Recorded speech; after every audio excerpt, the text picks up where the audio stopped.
vous recevrez en puissance, le Saint-Esprit survenait sur vous et vous serez mes témoins. Acte 1, chapitre 8. Quand le Seigneur a promis à ses disciples le revêtement de puissance et le promet aujourd'hui, cette promesse est à une condition suivante. Vous serez mes témoins. La puissance d'en haut et le don du Seigneur glorifié fait dans un but tout pratique, que nous soyons ses témoins dans notre vie humaine.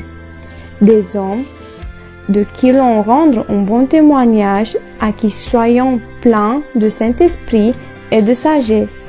Acte chapitre 6, verset 3.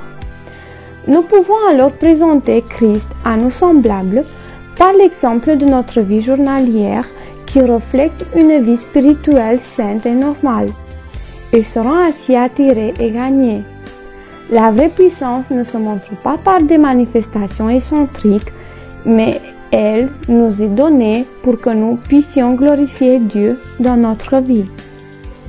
En second lieu, cette promesse transformée, libérée, et nous donne de marcher de manière digne du Seigneur et lui être entièrement agréable, portant des fruits en toutes sortes de bonnes œuvres et croissant par la connaissance de Dieu et sa puissance glorieuse, en sorte que nous soyons toujours et avec joie, persévérants et patients.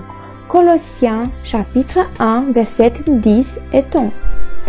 Le don de la puissance du Saint-Esprit nous est promis en troisième lieu pour propager la parole de Dieu et prêcher Christ là où il n'y a pas encore été annoncé.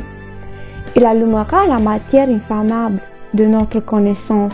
Il est là pour revêtir d'autorité et d'amour, de persévérance, de sainte audace et de grande simplicité pour eux dont les cœurs ne peuvent pas faire autrement que d'obéir et d'annoncer celui auquel ils ont cru. En quatrième lieu, Dieu donne sa puissance pour aller au loin. Son merveilleux plan est que le monde soit sauvé par des hommes qui ont eux-mêmes été sauvés. Comme Dieu le disait à Abraham, « Je te bénirai et tu seras en bénédiction. » Sa volonté est que nous soyons en bénédiction pour les autres.